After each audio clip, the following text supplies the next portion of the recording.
Well, these kind of solutions make a lot of sense when businesses need faster applications, and especially their core business solutions around things like database, transaction-oriented ERP systems. In fact, if you look at that whole body of high-speed transaction business, it's also what caused the movement to flash technology and also trying to localize higher performance closer to the applications. Another big area is disaster recovery, especially when you look at clustering that goes across multiple sites and trying to deal with the ability to stretch these clusters of applications, again, over multiple sites and over different distances. Similar in that vein is the whole remote offices where frankly, the people don't have the skill sets to deal with the complexity of more complicated systems. So the idea to be able to centrally and remotely manage these kind of systems becomes also key.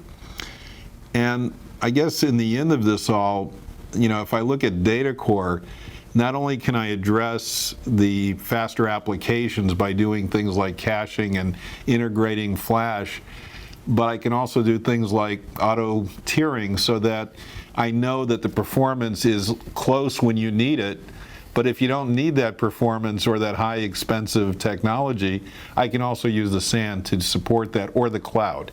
So our ability to work across those different resources becomes very key.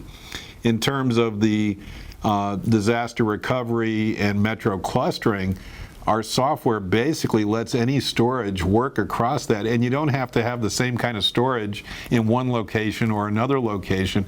And most importantly, what we really provide is a no-touch failover and failback that can work across any kind of storage under any kind of hypervisor supporting any kind of operating system.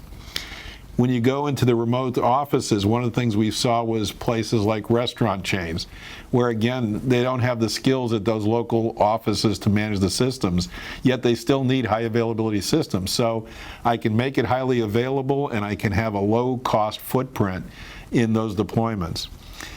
The other side of this thing is everybody else that I'm seeing in the business out here are talking about, you know, virtual SANs or hyper-converged, but they require 3, 4 server nodes to make this cost, and it becomes costly and it's still complex.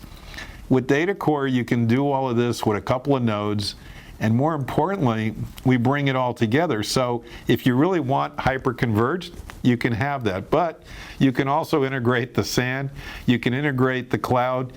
What I'm really saying here is I can take your existing investments, I don't force you to decommission what you've already spent, and I can allow you to absorb any of the new technology that's coming along. So what we've really created is a powerful software storage services layer that absorbs all the technology and makes it a lot easier to manage and get the most productivity out of it.